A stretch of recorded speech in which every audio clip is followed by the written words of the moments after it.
অমল, শরীর কেমন লাগছে রে? কেমন যেন শ্বাস নিতে কষ্ট হচ্ছে মা। উফ।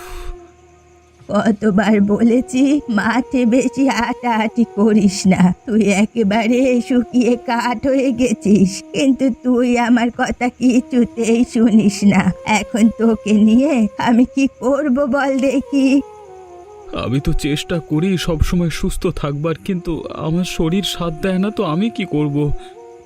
তোর এই কষ্ট আমি আর দেখতে পারি না রে। ছোটবেলা থেকে কত ডাক্তার দেখালাম, কেউই আসার কথা শোনালো না।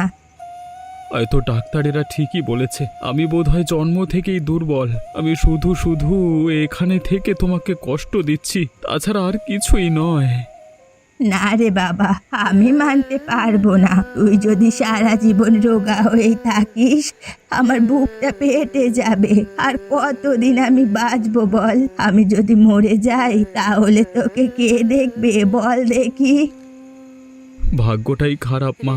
অন্য ছেলেরা মাঠে কাজ করে হাসি খুশি থাকে, আর আমি সারা দিন শুয়ে থাকি। আমার তো নিজেরই কষ্ট হয় তোমার জন্য। কেন যে উপরওয়ালা আমাকে এভাবে করে পাঠালো কে জানে। তুই আমার একমাত্র ভরসা। তোর যদি একটা বিয়ে দিতে পারতাম, তাহলে সেই মেয়ে এসে তোকে দেখে শুনে রাখতো। ছাড়ো তো সব কথা। আমার মতো রোগা ছেলেকে কেউ দেখে শুনে রাখবে বলে মনে হয় না। ঘরে অন্য বাড়ির মেয়ে এলে আমাদের সমস্যা বাড়বে, বই কমবে না। অতএব তুমি এসব চিন্তা মাথা থেকে বাদ দাও। শুধু ওপরওয়ালার কাছে প্রার্থনা করো আমি যেন তোমার আগে মরে যাই। না না বাবা, তুই কি কথা বলছিস? তোর কিচ্ছু হবে না। আমার মন বলছে একদিন না একদিন তুই সুস্থ হয়ে উঠবি, আর কেউ একজন এসে নিশ্চয়ই তোকে সুস্থ করে তুলবে।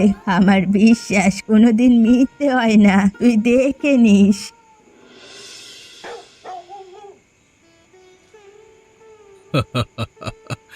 দেখলি তো হরিদাসের অবস্থা, দেখলি?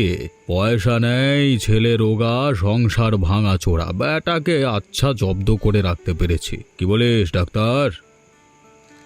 ওরা তো আমাদের হাতের পুতুল। হ্যাঁ, আমি একটু মাথা ঘুরেছে বললে অমল বিশ্বাস করে বসে থাকে। একেবারে চোখ কান বুঝে অন্ধবিশ্বাস। এই বিশ্বাসটাই আমাদের আসল হাতিয়ার। ওরা কিছু বুঝবেই না, আর যেন কোনোদিন কিছু বুঝতেও না পারে। কিন্তু মোড়ল মশাই, জমিটার কাগজ এখনো কিন্তু অমলের নামে আছে। ওটা যদি হাত ছাড়া হয় তাহলে আপনারই ক্ষতি, যেন আমাদের মাথায় থাকে। হ্যাঁ, চিন্তা করিস না, ওকে দুর্বল রাখলেই হবে। শরীর ঠিক হলে মাথাও কাজ করবে, তখন সন্দেহ জাগতে পারে। তুই শুধু ধীরে ধীরে ওষুধ দিয়ে যা, যাতে করে ও আরো অসুস্থ হয়ে যায়। আমি ওষুধে এমন ব্যবস্থা করেছি যে ও কখনো সুস্থ বোধ করবে না।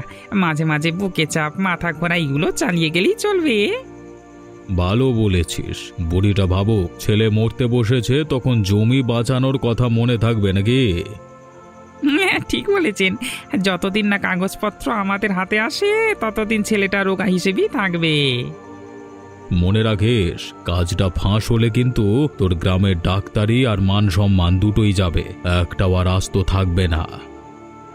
ভয় নেই, সবাই আপনাকে ভয় পায় আর আমাকে বিশ্বাস করে। এইভাবেই আমাদের মেলবন্ধনটা যদি চলতে থাকে তাহলে আমাদের কেউ আর আটকাতে পারবে না। হ্যাঁ, তাই তো বলি। আরে খা খা, মদের গ্লাসটা ভরে দে। আমাদের ভবিষ্যৎ এখন এই অমলের অসুখের উপর টিকে আছে। ও সুখী হলে আমরা দুঃখী, ও দুঃখী হলে আমাদের সুখ।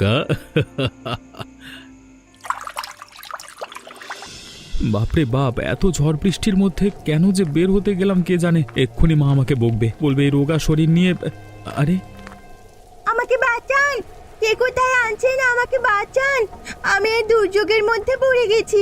আমাকে বাঁচান! আমাকে কেউ উদ্ধার করুন! এ কি, আপনি এভাবে এখানে পড়ে আছেন কেন? আপনার বাড়ি কোথায়? কোথায় যাবেন এই ঝড় বৃষ্টির মধ্যে একলা মেয়ে মানুষ? আমার যাবার কোনো জায়গা নেই। আমি আমার নিজের বাড়ি ছেড়ে চলে এসেছি। আমার প্রচন্ড অসুস্থ লাগছে। আমাকে দয়া করে কোথাও নিয়ে চলুন। আমার প্রচন্ড শীত করছে, মনে হচ্ছে এখানে আর থাকতে পারবো না। কিন্তু আমার বাড়ি ছাড়া তো কোথাও যাওয়ার জায়গা নেই। আপনি কি আমার সাথে আমার বাড়িতে যাবেন? হ্যাঁ, আমাকে তাই নিয়ে চলুন। আমি আর পারছি না, আপনি দয়া করে আমাকে একটু সাহায্য করুন, না হলে আমি।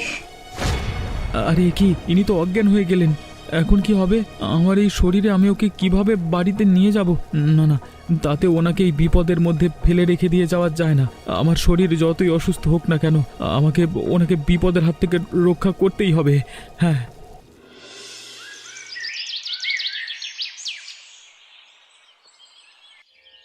এখন কেমন লাগছে মা? কষ্ট হচ্ছে কোথাও? গায়ের জ্বরটা আগের তুলনায় অনেক কমেছে। এখন একটু ভালো লাগছে, কিন্তু আমি কোথায়? ওই ভদ্রলোক কি তাহলে আমাকে তুলে নিয়ে? হ্যাঁ, আর আমি ওই ছেলের মা।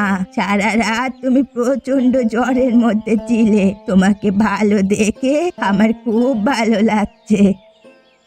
আমি তো একেবারে অপরিচিত, তবু আপনি আমাকে নিজের মেয়ের মতো যত্ন করে রেখেছেন। কেন? মেয়ের মতোই তো মনে হচ্ছে। ঝড়ের রাতে আমার অমল যদি তোকে না আনতো, কি হতো ভাবতে পারিস? ঠিকই বলেছেন, আমি তো অচেতন হয়ে পড়েছিলাম। চোখ খুলেই দেখলাম আপনি পাশে। আপনি তাহলে সারা রাত আমার জন্য জেগেছেন? জাগতে তো হয়, পাশে তো থাকতেই হয়। অসহায় মানুষকে ফেলে রাখা পাপ। যাক, আমি যে কিভাবে আপনার ঋণ শোধ করব? কোনো ঋণ শোধ করতে হবে না, তুমি সুস্থ হয়ে যাও, আমি এটাই চাই। কিন্তু আপনার ছেলে কোথায়? আপনার ছেলে কি কাজে গেছে? ও কাজকর্ম করতে পারে না মা, খুব একটা। আমি ওকে বাড়ি থেকে বেরোতে বারণ করি, কিন্তু তাতেও আমার কথা শোনে না। কেন কাজ করতে পারে না কেন? ও ছোট থেকেই অসুস্থ, তাই ডাক্তার ওকে বারণ করেছে কোনো রকম কাজকর্ম যেন না করে। সব সময় ওকে বিশ্রাম নিতে আর অল্প খেতে বলেছে। কিন্তু একজন অসুস্থ মানুষ কিভাবে নিজের ক্ষমতায় আমাকে কালকে ওই রাতে দুর্যোগের মধ্যে এখানে তুলে নিয়ে এলো? আমিও অবাক হয়েছিলাম প্রথমে। তোমাকে প্রায় অচৈতন্য অবস্থায় তুলে নিয়ে চলে এসেছিল। যতই হোক, আমাদের শরীরের একটা ওজন আছে, এত ওজন ওঠানো যায় না। আমার মনে হচ্ছে আপনাদের কোথাও ভুল হচ্ছে। দেখি, আমি সুস্থ হওয়ার পর আপনার ছেলের সাথে কথা বলবো। আমাকে কিছু খেতে দেবেন? প্রচন্ড খিদে পেয়ে গেছে। নিশ্চয়ই, আমি তোমাকে খেতে দিচ্ছি, একটু অপেক্ষা করো। কি রে বুড়ি, অনেকদিন চুপ করে আছিস, এবার তো হিসেব মেটাতে হবে। কিসের হিসেব মোড়ল মশাই? জমির কাগজ এখনো অমলের নামে। আমি তোকে কতবার বলেছি জমি চাষ করবার ভাগ দিতে হবে, কিন্তু তোরা তো সম্পূর্ণ আমার কথাটা অগ্রাহ্য করে যাচ্ছিস। টাকা পয়সা দেওয়ার তো কোনো নামগন্ধ নাই রে। ও জমি তো আমার স্বামী রেখে যাওয়া, ওটা আমার ছেলের অধিকার। আপনি কেন শুধু শুধু অধিকারে নজর দিচ্ছেন? আমার ছেলে একেই রোগা, তার ওপর আবার এসব কথা। ছেলের অধিকার বলছিস? ওই রোগা ছেলের তো আর বাঁচবার ভরসা নেই। এদিকে জমি পড়ে থেকে আমাদের কোনো লাভ নেই। আমার গ্রামে জমি পড়ে থাকলে যদি অন্য কারো নজর পড়ে, সেটা তো আমি দেখতে পারবো না। ওর জীবন নিয়ে কথা বলবেন না দয়া করে, ও আমার একমাত্র ছেলে। চুপ কর, তুই জানিস না আমি চাইলে তোদের দুদিনে উচ্ছেদ করতে পারি। আমরা তো কারো কোনো ক্ষতি করিনি, শান্তিতেই বাঁচতে চাই। আপনি সেই শান্তিটুকু আমাদের কেন দিচ্ছেন না? শান্তি? গরিবের শান্তি বলে কিছু হয় না। আমার মতো ক্ষমতাবান মানুষের সামনে মাথা নত করলেই তোদের শান্তি, না হলে তোদের শান্তি নেই। আমার ছেলের কপালে যদি কিছু লেখা থাকে তাই হোক, কিন্তু জমি আমি ছাড়বো না। সাহস দেখাচ্ছিস? মনে রাখ, জমি না দিলে তোকে কাঁদতে কাঁদতেই ঘর ছাড়তে হবে। আমাকে চিনিস না তুই? আমি যদি খতম করব বলি তোদেরকে, তাহলে কেউ আর বাঁচাতে পারবে না। আমার তো বলার কিছু নেই, আমার তো এত ক্ষমতা নেই। আপনার মতো লোকের সাথে পাল্লা দেব কি করে? ঠিক তাই, তাই বলছি শান্তিতে কাগজপত্র দিয়ে দে, না হলে ফল ভালো হবে না। ওপরালা আছেন মোড়ল মশাই, তিনি সব দেখছেন। একদিন না একদিন আপনাকে ঠিক জবাব দিয়ে দেবে। ওরে ওপরওয়ালাকে ডাক দিয়ে কিচ্ছু হবে না, আমি যেটা বলছি সেটা শোন, তাতেই তোর শান্তি।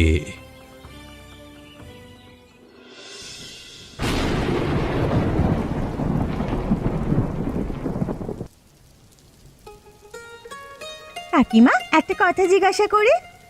হ্যাঁ মা, বলো। অমলের আসলে কি কোনো গুরুতর অসুখ আছে?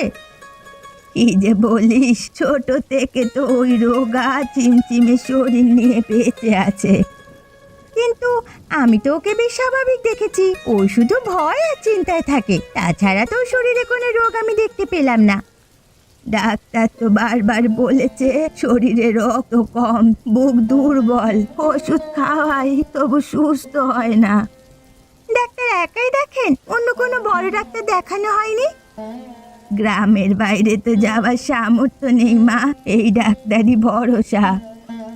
কাকিমা, আমার কি মনে হয় জানেন, এই ডাক্তার আপনাদেরকে মিথ্যে কথা বলেছে, আর নয়তো আপনি আমার কাছ থেকে কিছু লুকোচ্ছেন। আমি গরিব মানুষ, কি আর লুকোবো? ডাক্তার যা বলে তাই মেনে নি। আমাদের তো আর অত বুদ্ধিও নেই, কি আর বলবো। আমি যত দেখি অমলকে অসুস্থ বলে মনে হয় না, ও কেবল বোঝানো কথায় বিশ্বাস করে বসে আছে। লোকজনে মিলে আপনাদের দুজনকার মাথা খেয়ে নিয়েছে, আমার তো সেটাই মনে হয়। তাই নাকি? কিন্তু সেদিন যে তোমাকে তুলে আনলো, আমারও কিন্তু সেটাই মনে হয়েছিল। কেউ ইচ্ছে করে আপনাদের সাথে বদমাইশি করছে, শুধুমাত্র আপনাদের মাথা খারাপ করছে। আমি ঠিক জানি না, তবে আমি সত্যি মন থেকে চাই আমার ছেলে সুস্থ হয়ে উঠুক, যেন আর কোনোভাবেই শরীর ওর খারাপ না থাকে। আমিও বরং চাই ও সুস্থ হোক, কিন্তু এই ডাক্তার নিয়ে আমার সন্দেহ আছে। উপরওয়ালাই জানেন কোনটা সত্যি কোনটা মিথ্যা, আমি তো কিছুই বুঝতে পারছি না। সত্যিটা আমি জানবো কাকিমা, যেভাবেই হোক।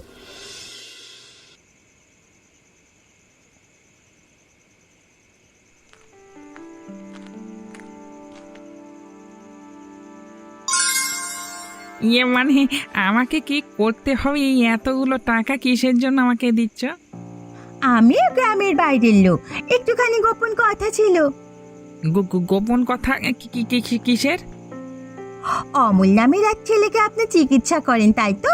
মানে ওর শরীরে কি আদৌ কোনো রোগ আছে, সেটাই আপনার কাছ থেকে জানতে চাইছি। হ্যাঁ করি। আরে ওর শরীর দুর্বল, পুরনো অসুখ, সে কোন ছোটবেলা থেকে এসব হয়ে আসছে। কিন্তু কেন বলুন তো? আমি আপনার সামনে যেটা রাখলাম সেরকম কিন্তু আরো অনেক নোট রাখতে পারি, তবে কি সত্যিটা বলবেন? কেমন সত্যি শুনতে চাইছেন?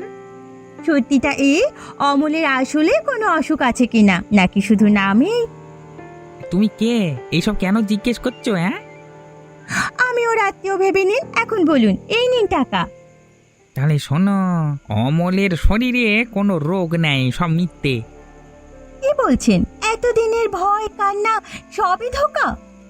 আরে মোড়লের নির্দেশে আমি এসব বলেছি। আরে ওর নামে জমির কাগজ আছে, তাই ওকে দুর্বল করে রাখা দরকার ছিল। আর আপনি চিকিৎসক হয়েও এই অন্যায় করলেন? মোড়লই এই গ্রামে আমার ভরসা, আমি না করলে আমাকেই তাড়িয়ে দিত।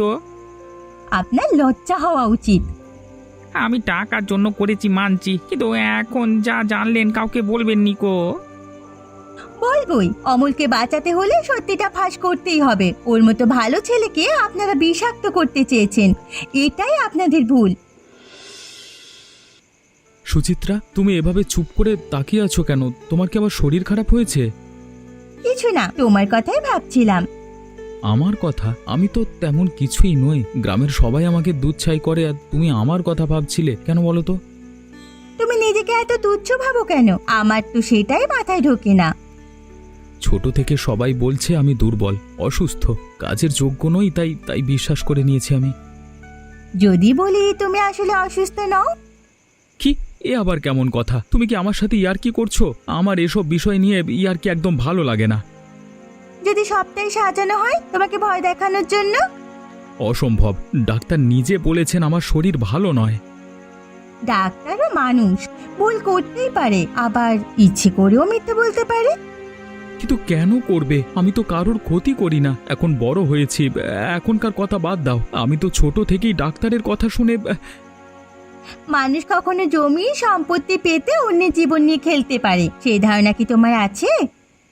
তুমি কি বলতে চাইছো? আমার অসুখ আসলে কারো চক্রান্ত? কেউ চক্রান্ত করে আমাকে খারাপ করবার, মানে আমার জীবন নষ্ট করবার চেষ্টা করেছে? আমি শুধু বলছি চোখ বন্ধ করে বিশ্বাস করো না। অন্তত পক্ষে মানুষকে চোখ বন্ধ করে এত বিশ্বাস করা উচিত নয়। তুমি এত দৃঢ়ভাবে বলছো যে আমার ভয় হচ্ছে। আমি যদি সত্যি সুস্থ হই তবে এতদিন আমি কাকে বিশ্বাস করে ভুল করলাম? সেই উত্তর তোমাকেই খুঁজে বের করতে হবে অমল। আমি শুধু তোমার পাশে থাকতে পারি, ব্যাস।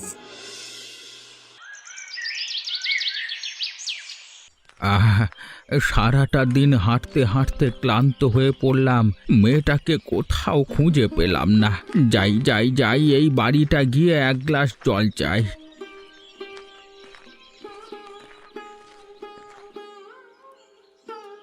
বাড়িতে কেউ আছেন? একবার দয়া করে বেরিয়ে আসবেন। আমার খুব জল তেষ্টা পেয়েছিল। যদি এক গ্লাস জল দেন দয়া করে আমাকে।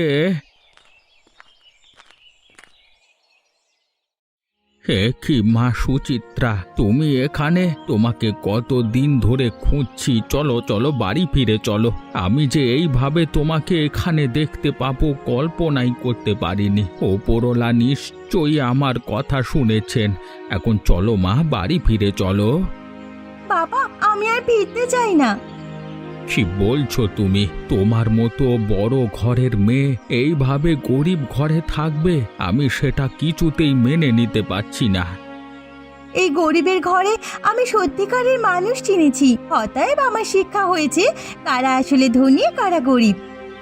সত্যি, মানুষ চেনবার জন্য নিজের পরিবার ছেড়ে থাকতে হয় না। আমার কথাটা একটু ভাবলে না? আমি বুড়ো বাপ, তোমাকে ছেড়ে কিভাবে থাকবো? আমি মানছি আমার অনেক বড় ভুল হয়েছে, কিন্তু তোমাকে ওইভাবে অপমান করা আমার ঠিক হয়নি। তুমি তো জানো বাবা, আমি সব সময় মানুষের ভালো করতে চাই। আমি যে বাড়িতে এসেছি সে বাড়ির ছেলে অমলকে চক্রান্ত করে অনেক অনেক কিছু আদায় করতে চাইছে। আমি যখন এখানে এসে ঝড়ের মধ্যে বিপদে পড়েছিলাম তখন ওই অমল আমাকে সাহায্য করেছিল। তাহলে তুমি কি তার প্রতিদান দিতে চাইছো? তারপরে আমার সাথে ফিরে যাবে? প্রতিদান নয় বাবা, আমি সত্যিটা উদ্ঘাটন করতে চাই। এই পরিবারকে আমি বিপদের হাত থেকে বাঁচাবো কথা দিয়েছি, তাই জন্য আমি তোমার সাথে যেতে পারবো না। দরকার হলে আমি সারা জীবন এদের সাথেই থাকবো। ঠিক আছে, আমি যা ভুল করেছি আর দ্বিতীয়বার সেই ভুল করব না। তুমি ওদের উপকার করো, অসুবিধে নেই। আমি মাঝে মাঝে এসে তোমার খবর নিয়ে যাব। যদি কোনো অসুবিধে হয় অবশ্যই আমাকে বলবে।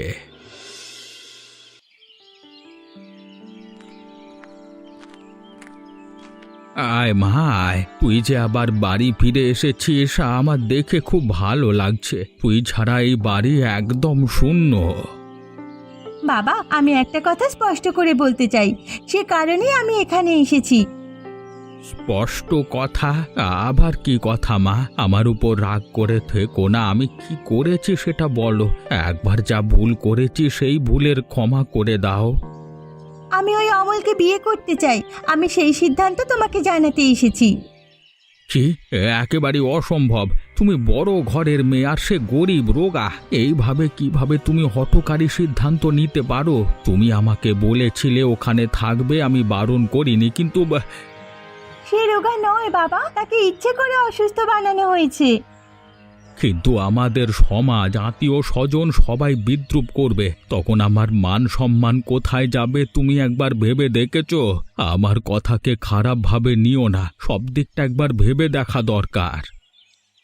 সমাজের ভয় পেয়ে কি সত্যিকে ফেলে দেওয়া যায়? তুমি আমার দিকটা একবার ভেবে দেখো বাবা। তুমি বুঝতে পারছো না, বিয়েটা কেবল দুজনের নয়, দুই পরিবারের সম্মানও। আমি সব বুঝি, কিন্তু অমল আমার চোখে সৎ আর সাহসী। ওকে ছেড়ে আমি যাব না। আমি না বললে কি করবে? জোর করবে? জোর করব না, শুধু অনুরোধ করছি। তুমি শুধু এতটুকু জেনে রাখো, আমি যা করছি ভুল করছি না। পরে তুমি নিশ্চয়ই সেটা বুঝতে পারবে। তুমি কি ভেবেছো এভাবে করলে আমি রাজি হয়ে যাব? আমি যদি অমলের পাশে না থাকি তাহলে একদল দুর্বৃত্ত ও জীবনটা শেষ করে দেবে, আর সেটা আমি চোখের সামনে দেখতে পারবো না কোনো মতেই। ঠিক আছে, যদি এটাই তোমার ইচ্ছে হয় তাহলে আমি আর বাধা দেব না।